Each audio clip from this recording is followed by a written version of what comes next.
G'day, welcome to 1984 and remote ID.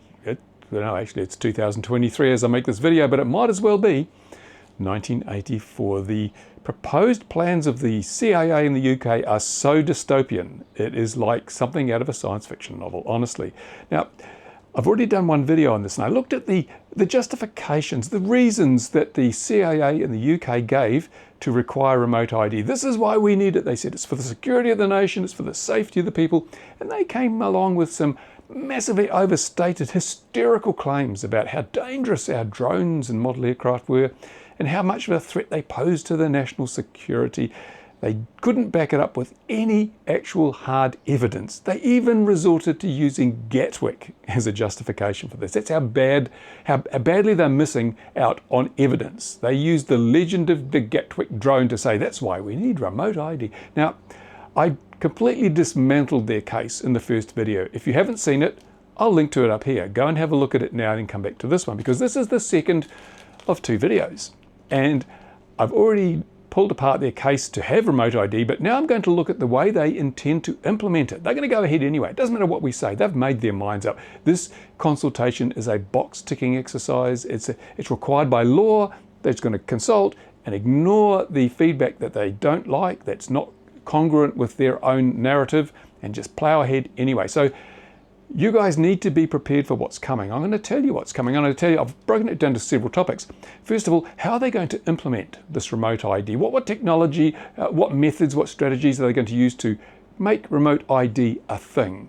Then I'm going to look at the type of craft that are affected. You know, how big does your craft have to be? Where can you fly? That sort of thing. The way that remote ID will be applied to the models we fly. And then the cost, because there's a cost to everything. And so I'm going to look at what that cost might be. I haven't seen any solid official figures yet, but we'll do a little bit of estimating and also look at who pays that cost. Because, you know, these systems are not run by charities, they're run for money, and the money has to come from somewhere. Then I'm going to look at the compliance burden. What is going to be the burden if you are going to fly models and you have to have remote ID, and what are the penalties and where can you go wrong? We'll look at that. And finally, we'll look at what remote ID means to the traditional hobby, the good old-fashioned fun hobby of going out and flying a model airplane in a grassy field or at a schoolyard or at a park or whatever. The things we've done safely for decades. How is remote ID going to affect that? And then what should the hobby do to address the issues that this whole remote ID situation raises? Grab yourself a coffee, sit down, this may take a while. Okay, first of all, how is this going to be implemented? Well, as I said at the beginning, the CAA has copied the FAA's NPRM and added a few steroids. That's basically what it is. In the USA, they initially proposed having a network and a broadcast remote ID system. And when they had a bit of consultation with their technology partners, not the not the consultation with the general public, their technology partners told them, we can't provide you with the network infrastructure to support this proposed network remote ID. So the FAA said, well, we'll just do broadcast at this time, for the time being. We'll do network later. They said that in a very hushed tone, but it's very clear in their final rule that at this time is a phrase that's used very, very many times because they're preparing for network remote ID as the next step. The UK, however, it's a smaller country. It's probably got better coverage from a cellular perspective. So they decided we'll just do network right from the get-go. Network, and if we have to, we might do broadcast, but they don't call it broadcast. They call it direct remote ID.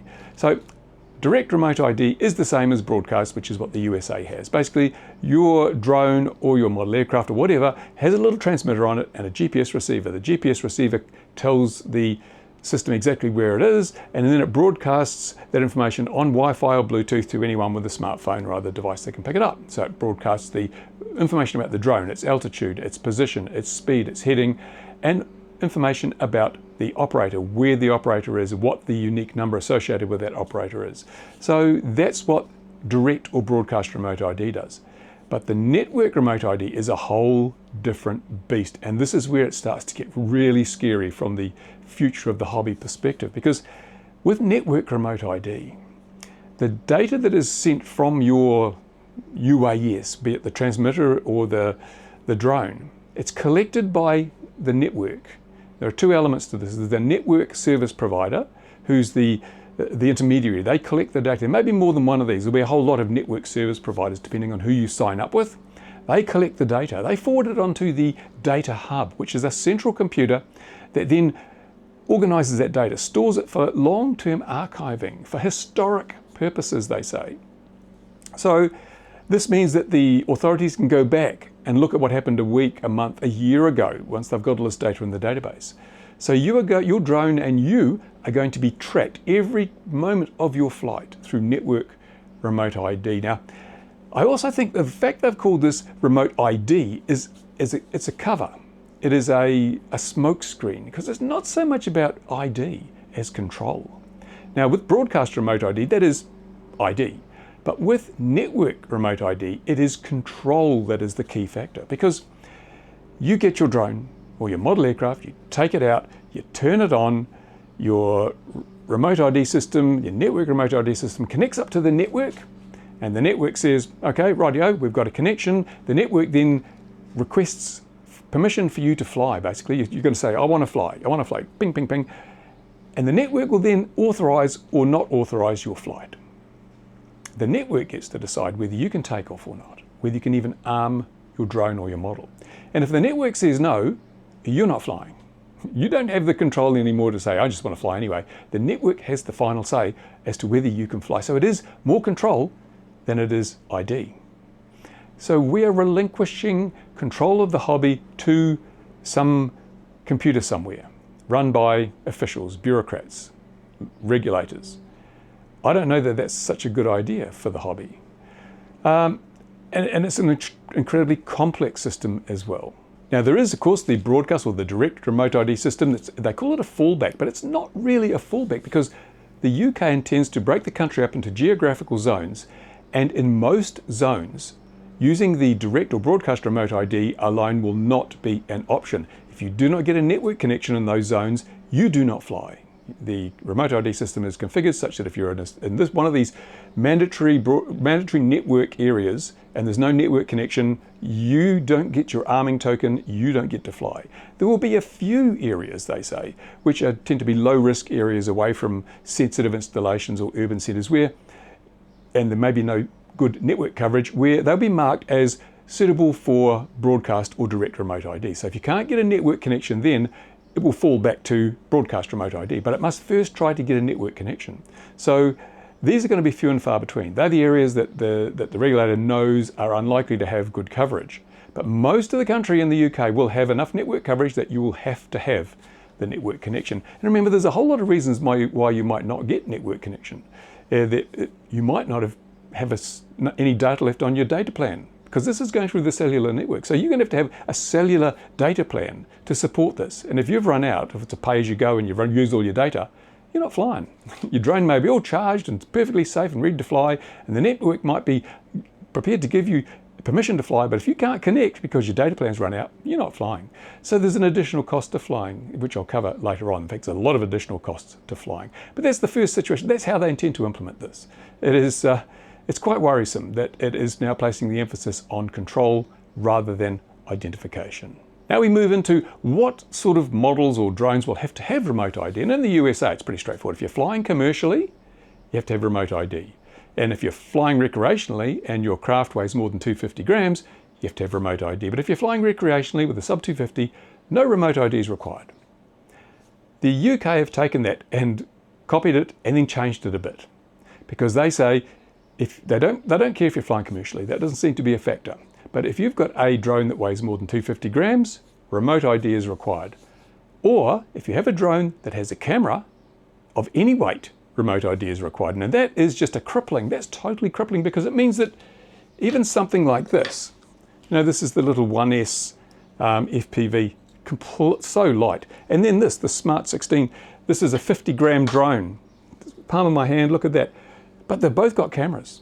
So both of these would require network remote ID to fly. You can't do that, because, as I said, there's a cellular component to this. Now, if you've got a DJI drone, a store-bought camera drone, then there's not so much of a problem, because the drone itself will report its coordinates back to the transmitter, which will then pass it on to your smartphone, which will use your data connection to talk to the network. That's all fine.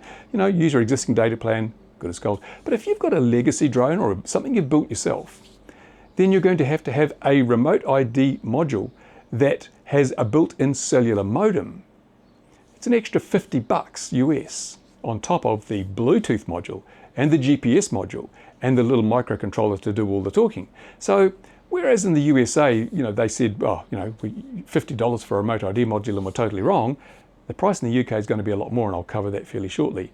But the fact that we have to have network remote ID on models this small means these models will not be allowed to fly, because you can't put a 50-gram remote ID module on a drone that weighs 50 grams and still expect it to fly. It's not going to fly.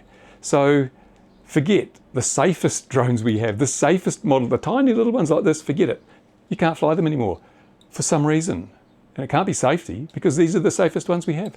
So they haven't thought it through. They're not really thinking. They don't know the technology well enough to understand what they're doing and what the effects of what they are proposing will have. That is indeed a great worry. And also, you imagine a child saves their pocket money for months to buy a 250-gram foam electric model of a Piper Cub. They can go down the park and fly it. Well, that 250-gram foam electric model of a Piper Cub is going to have a network remote ID module on it that also has a cellular modem. And because it's self-contained and it talks directly to the network, it will also have to have a data plan from the cell company, the mobile phone company, so that it can talk. So that kid is hit up with the price of the plane, the price of the module, which will be, to be fair, probably around 100 to 200 quid, more than the plane probably, and they're going to have a monthly data plan or a pay-as-you-go data plan so that it can talk to the network, because they are that dangerous. A kid with a 250-gram foam model of a Piper Cub flying into parks, that dangerous, and that much of a risk to security. So yeah, the scope, and of course traditional model aircraft, they are talking about an exemption, which I'll cover later on, but I don't think that's going to be any good at all to most model flyers. Right, cost. Now this is the really big one. This is the killer. This system is just going to make it so expensive to engage in this hobby, and I'll tell you why. As I mentioned, there's a lot of gear involved in this. Now, to give you an idea of how bureaucrats like to spend money and how they just have no idea of what things are really worth. In the UK, when they first proposed drone registration, they needed a database to keep all the registered data on there. The registration data needed to be in a database so that it was accessible. Now, that's a simple database. It's what we call a flat database. And we're only talking a few 100,000 entries. So it's a small database, small flat database. Any high school student could knock that up on a Raspberry Pi in an hour using open source software that costs nothing. So Raspberry Pi, 50 quid, free software, an hour of a student's time, you've got your database. Do you know how much the UK CAA budgeted for their registration database? £4 million. £4 million to do that. The same thing that a high school kid could do with a £50 Raspberry Pi in an hour. £4 million. Now, if you now look at what they want for network remote ID, and you consider that you've got these service providers, they have to provide all their computers and their connectivity and so forth, and then you've got this central data hub, which will be run and it'll amalgamate all this data and process it and then put it into a hierarchical database and everything. That is going to cost, I would expect, well over £100 million, based on the way the CAA spends money like water. £100 million at least to build that system. It's not what it'll really cost, but that's what they will budget, that's what they will spend. There will be plenty of jobs for friends, members of family, guys you meet down the pub and want to be a consultant. Yeah, sure, you can be a consultant. Yeah, give us an invoice for £1 million, We've got 100 million to spend. Honestly, it is that bad. So that's a huge amount of money. It has to come from somewhere. They can't just pluck it out of their backsides. Unlike these erroneous so-called facts I mentioned in the first video, they can't pluck £100 notes out of their backsides. So someone has to pay. Who do you think's going to pay? Yes, you, the man with the drone, the man with the model aircraft, the man who's going to be forced to use the service, you will have to pay. It's user pays. And then even once they've built this massive, great system, it has to be run on an annual basis. It's going to require electricity, it's going to require staffing, it's going to require building, it's going to require connectivity. All these things, donuts, coffee, all these things add to the annual running costs, which I expect will be in the tens of millions of pounds a year. Who's going to pay for that? You! Now, the way this has been formulated, and I think there are people actually who honestly believe this. They probably think, well, we're going to have all these delivery drones from Amazon and Google and everyone else. We're going to have all these eVTOL flying taxis going from vertiport to vertiport. These massive users will pay, and they're big corporations, they can pay what it costs. So that's where we'll get our money from. The hobby, they pay, but they don't have to pay so much. The problem with that is that we know this is just not going to happen anytime soon. It's going to be over a decade before we see any significant number of delivery drones, and probably at least that or more before we see any number of eVTOL flying taxis, because the technology just doesn't deliver on it yet. We need a new generation of batteries to make that commercially viable, and that's at least 10 years away. So they're going to build this £100 million system that's costing tens of millions of pounds a year to run. The only people who will actually be using it are recreational hobbyists, because they are really at the moment the only people who use the 0 to 400 feet anyway. You look out your window, you don't see clouds of delivery drones. You don't see eVTOL flying taxis flopping from vertiport to vertiport. You probably don't even see recreational hobby drones. So the cost to the users, not me, but you, the cost to the users in the UK will be enormous. And it's going to be recovered in a number of ways. First of all, your registration fee will go through the roof to cover the fixed costs. They'll have to apportion the cost of parts of the system across all the registered drone users, and so you may find that your registration goes up to 50 quid, maybe 100 quid a year. Would not be surprised. Then the ongoing running costs and so forth, they will have to be covered by use fees. So when you get your drone or your model and you put it on the ground and you plug it all in and it connects to the network and you say, I want to fly, it'll come back and say, that'll be £1, please, if you're in a remote area. Maybe if you're in an urban area, it'll be £50 per flight. Pay to use. No pay, no fly. Because remember, they have the control. It's not about idea, it's about control. They control access, or they control the arming of your drone or your model. You don't pay, you don't fly. And because there won't be the volume of commercial users that they believe there will be, the burden of all that cost falls on recreational users, who are the only ones who are actually flying in any number. So the cost will be huge. And that's, of course, on top of the cost of having to fit this technology to the drones in the first place. So drones will get more expensive, got all this extra technology in them. And home-built model aircraft, got to get these modules. It is going to price the hobby out of the average person's reach. Certainly children will not be able to afford to fly in this hobby, because the ongoing costs and the fixed costs, huge, enormous. So it's going to kill the hobby, absolutely destroy it. Or it runs at such a huge loss that the whole thing falls apart. I don't know what happens, but remember, the government can always reach deeper into your pockets. Your pockets are bottomless as far as they're concerned. So those are the costs. Not very pleasant, is it? And then we have compliance. Now, compliance, the government will want to make sure, the regulator wants to make sure that you're following the rules and your drones have all got remote ID. And when they started this consultation, CAP 2610, one of the goals, clearly stated goals, was to simplify the regulation. Want to make it simpler, they said, to simplify regulation. And so it might surprise you to learn that their idea of simplifying regulation is to make new regulations, additional regulation. I always thought that to simplify something, you remove stuff that you didn't need. You didn't keep adding stuff, but no, they plan to make new offences, new crimes associated with remote ID. So if you don't have remote ID, that's a crime. If you tamper with your remote ID, so you might disable it, that's a crime. And if you spoof remote ID, that will also be a crime. So there'll be 3 new crimes, basically. And that's simplifying things. It's not. It's absolutely not. And before I go on, I forgot one thing in the revenue, the cost, how they're going to cover costs. I don't know how I forgot that, but this could be one of the biggest revenue generators for the system. And it is because all this data they're collecting is being stored away on this big central server and analysed. This system, as such, this network remote ID system, becomes the equivalent of a red light or a speed camera, because it will be able to tell whenever you break the rules. You fly your drone to 410 feet, oh, 10 feet too high, sorry, here's a £500 fine in the mail. Because the computer's analysed all the data, it saw you exceed that, it knows who you are, sends you out a bill, a fine in the mail. Maybe you have got a DJI Mini and you fly to 120 metres away. And the rules say that line of sight is 80 metres. Sorry, you flew BVLOS, here's your £1,000 fine in the mail. The smallest little infraction of the rules of infringement means that you will get a fine in the mail. Just like when you do 80 miles an hour down the motorway and there's a speed camera, you get a fine in the mail. This is how they can fund this massively costly system, is to turn it into a revenue generating machine. And by goodness, it will, because even the carefulest flyer can still suffer from this, because we know that the z-axis in GPS, the vertical, is not that accurate.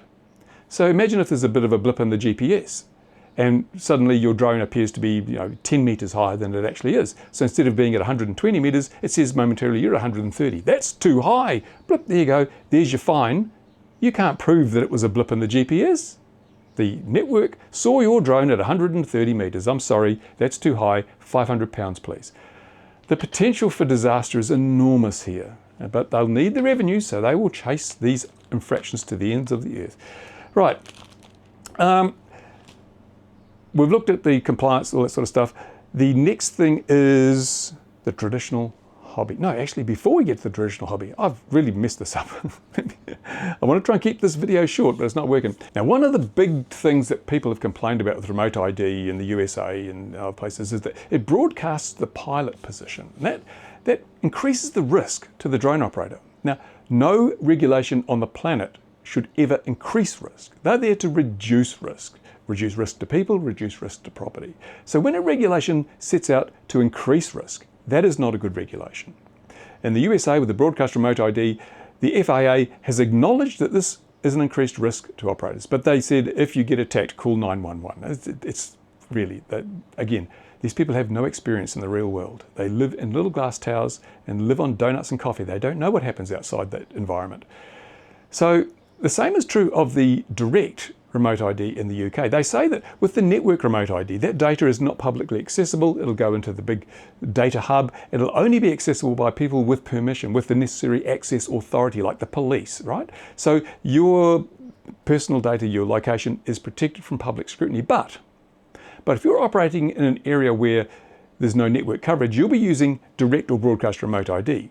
Now, the CAA say expressly in the document in section 5, I think it's 8 perhaps, I'm not sure, I'm working from memory, that they have robust data security to protect your data on that data hub. To make sure that they comply with the Data Protection Act and the GDPR, they provide robust data security to protect the personal information that they're gathering on you, where you were at what time as you were flying your drone. That's a pretty big, guarantee. Trust us, we're the government. We guarantee the safety of your data. Then they say, with the direct or broadcast remote ID, we have to broadcast your position publicly because we can't separate that out and encrypt it. Really? What are they smoking? Seriously, why can't they encrypt it? I think the consultant they hired from down the pub on Saturday night doesn't know his stuff, because there's a thing called public key cryptography. It's been the backbone of many of the elements of the internet for decades. And the way it works is, if you want someone to send you some data, a secret, in a way that no one else can read it, then what you do is you publish a public key. You have an encryption key that you can give to anybody. Anybody can take that key and use it with the right piece of software to encrypt data. That data can then be posted on a bulletin board. It can be published on the internet. It can be put anywhere because it's encrypted. No one can make any sense of it. Even though they've got the encryption key, they cannot make sense of data that's been encrypted with that key. The only people who can actually make sense of that data are the people with the private key that decrypts it. So one key's for encrypting, another key for decrypting. So with broadcast remote ID, you build the public key into the remote ID module. The remote ID system has a public key. So it doesn't matter that everyone can find out what that key is. There it is. It's all there. Makes no difference. You still can't decrypt the data. However, authorized parties such as the police or MI5 or whoever, they will have the private key. And only with the private key can that data be decrypted. So all the stuff about your drone, where it is, how high, how far away it is, all that sort of stuff, that can all be sent publicly open, plain text. Anyone can see it with their little phone app. But the operator position should be encrypted with public key cryptography, so that if you are a member of the public, all you get is gobbledygook. The app can make no sense of that. And no one can decrypt that without the key. Yet a policeman who's got the private key can see where you are, and only they can see where you are. As I say, this has been the backbone of internet security for decades. It works really well. So to say we can't encrypt that data is a lie. It's bullshit. Again, they're so far removed from the truth that it makes this document a farce. Remove this document, withdraw this document, CAA. You've proven you don't know enough to handle this task. Neither do your consultants. Now, one of the comebacks that people might say is, but if that private key was to get into the hands of the public, then the whole system would be useless because anyone could then use the private key and decrypt the pilot's position. To which I would say, we shouldn't have to worry about that because we've just been told a few paragraphs up on that document that they're going to use robust security to protect your personal data on that data hub. So either there are robust security systems in place or there are not. If they cannot guarantee that the private key will not fall into the wrong hands, how can they guarantee that your private data on the data hub won't fall into other bad people's hands? I mean, I'm sure no UK government system has ever been the victim of a ransomware attack where they've lost data. I'm sure that can't have happened because robust security. They're giving this promise, trust us, we're the government, we'll look after your data. I want proof, I want evidence, I want facts. I don't want trust us, we're the government. That is not valid at all. So let's move on to the final topic here, which is the traditional hobby. Now, the CAA makes a very good statement saying that they basically understand that the hobby has been very safe and they respect that fact and so forth. So they start out acknowledging the safety, the wonderful track record of this hobby in terms of traditional model aircraft. And then they go on to say, well, that's not good enough though. They say we can't give a general exemption for model aircraft because that would make our life much harder, make our job much harder. And to that I would say, well, just do your job. Your job is to do the best job, not the easiest job, right? Just because something's hard doesn't mean you should say, no, we're not going to do that. You get paid good money to do this. And sometimes you'll have to do things that are hard. Just suck it up. Suck it up. Just the fact that you won't be able to drink quite as much coffee or eat quite as many donuts, that's a tragedy, but get over it. Do the job that ensures people's freedoms are not unnecessarily removed and that you don't over-regulate what you acknowledge has been a very safe hobby. So then they go on, security. It's all about security. We acknowledge you're safe, but to ensure the security of the nation, we must make sure that everybody uses remote ID. To which I would say, okay, if you are telling me that model aircraft, traditional model aircraft, are regularly used to compromise the security of the nation, show us your evidence. You can make a claim, but that's just a claim. Without evidence, hard actual facts and evidence, I don't believe your claim. And you can guarantee that if they had the evidence, they would have put it in this document. They would have said there have been 200 incidents where traditional model aircraft have compromised safety in the following ways. They would have told us that. The fact that they haven't given any data shows that there is no data to back up their claim that model aircraft could pose a threat to the national security or do pose a threat to national security. Remember, I said in the first video, it's not so much what they say in these papers as what they leave out. They leave out stuff that doesn't fit the narrative. And that's often stuff that you would expect that if it did fit the narrative, the document would be full of it. The facts, the evidence, the irrefutable facts. And they've got no evidence whatsoever to back up their claim that if they didn't have remote ID in traditional model aircraft, it would pose a security threat to the country. So you can't use that. You back into this hysteria, this hype, this bullshit factor. You're using this bullshitting again, and it's not good enough. The traditional hobby is not a safety threat. The traditional hobby is not a security threat. Do not regulate it as if it is, because they're planning to do what the USA's done. They're going to set up freers, and they even openly acknowledge we stole this from the FAA, but we changed the name, so it's our idea. They're going to set up little grassy fields in the middle of nowhere, and they admit that far away from urban and sensitive centres and security issues, security centres, way out in the middle of nowhere, you'll have a little grassy field, which will be designated as a place where you can fly without remote ID. But there are some conditions. First of all, you must be flying a craft that we consider to be a traditional model aircraft. We'll make that decision. And we're not going to tell you what qualifies, because we don't even know yet. But we'll make that decision. Trust us, we're the government. And they say also, and you must also be a member of an approved organisation under Article 16 of the regulations. I think at the moment, I may be wrong, but I think that's BMFA and FPV UK are two. I don't know if there's any more, but they are two organisations approved under Article 16. So if you're a lone flyer, if you're someone that currently just goes down the park and flies quite safely, you've got a little foamy or whatever, 250 gram foamy, I'm sorry, but this is going to hammer you into oblivion, because you will have to have remote ID. You will have to have this network remote ID. You'll have to pay for the network connectivity. You have to pay for the remote ID module. You have to pay for everything, pay to arm, pay to fly. It's going to cost you an arm and a leg. It's just not worth it. It won't be worth it. You guys will just disappear. The only people who will be left to fly are the old men like me that sit around on a Sunday afternoon at a grassy field in the middle of nowhere and talk about the good old days when he had a Mills 75 and a Tomboy, and oh, the hobby's gone to rack and ruin, you know, these bloody droners. And of course, those people die off within a decade or so. And then the hobby's gone. It's totally gone. Kids will not be exposed to the hobby because there'll be nobody flying models in local parks and school grounds. It's too expensive. It's too expensive to be compliant. And no one dares not to be compliant because there's new crimes if you're caught not complying. So the hobby disappears. Now, FPV UK, BMFA are in a powerful position here, but you can see what's happening. The CAA is doing the same thing that the FAA did in the USA. They're trying to buy them off.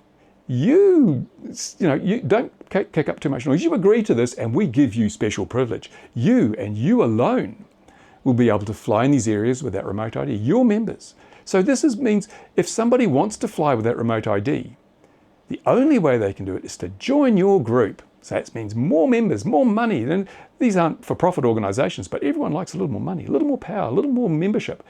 So you support us, says the CAA, and we'll give you this. We'll buy you off these 13 pieces of silver and give you the ability to have these little flying areas somewhere way out in the country where no one can ever see you.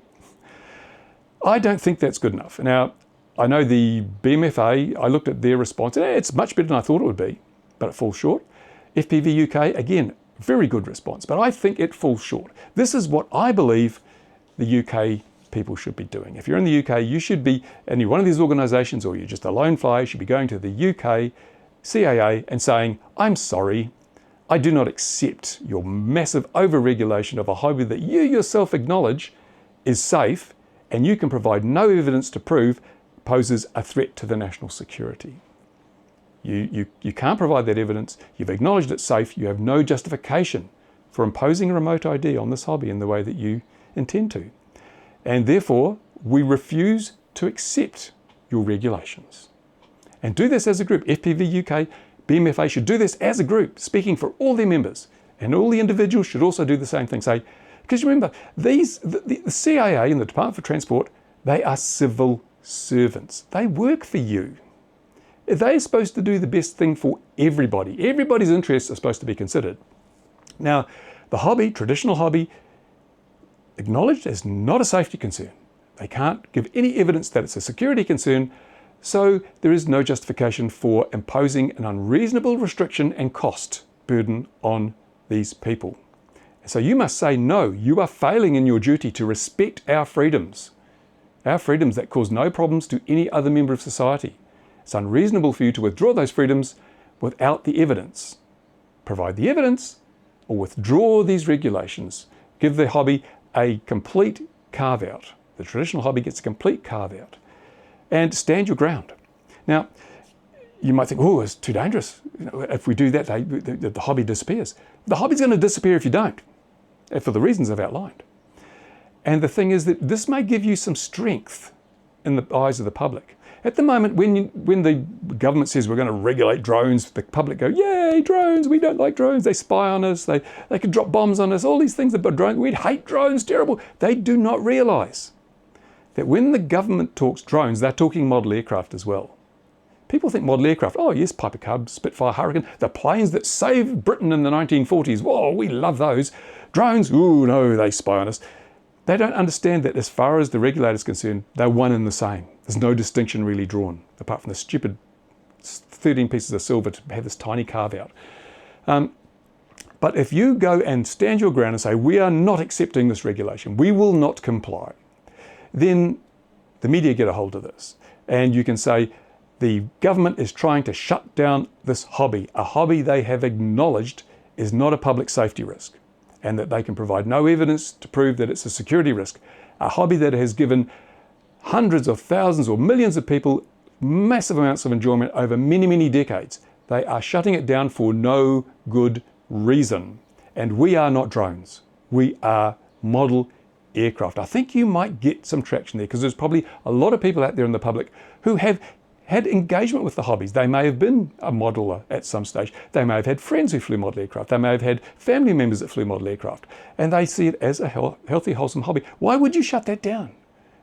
We don't see scale models of Spitfires closing airports and the way the Gatwick drone did.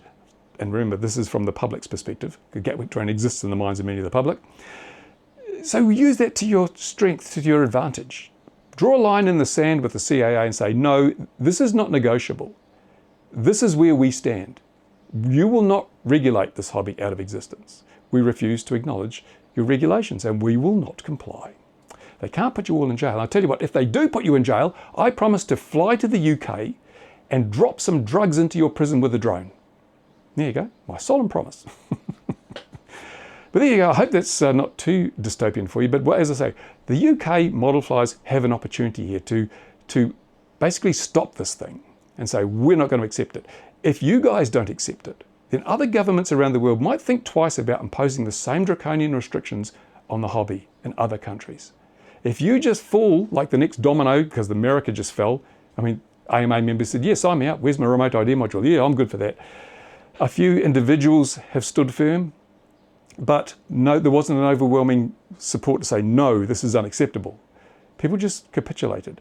If the UK stands firm, if you're braver, if you've got the testicular fortitude to stand up to these bureaucrats and civil servants who want to steal your hobby, then maybe that will cause the rest of the world to stop and take note. Maybe Australia will go, ooh, the Brits got hammered over that. We might not try that. Maybe the Canadians will say the same thing. New Zealand, they might even say, can't afford to take that risk, makes us look stupid.